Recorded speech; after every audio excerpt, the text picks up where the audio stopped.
Hi everybody and welcome. Today I have Temu application and I'm going to show you how to add wishlist icon over here when you don't have it.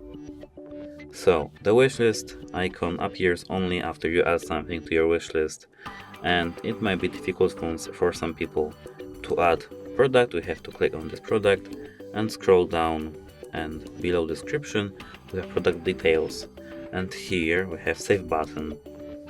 Now we have to click this button, and as you can see, here we have our wish list. And it's that easy. If you don't have your wish list, you have to click on this headphones icon over here, contact us, and as you can see, ask, I don't have wish list, I don't have wish list, I don't have the wish list setting. And here is a tutorial for this. That's it, hope it helps you, goodbye!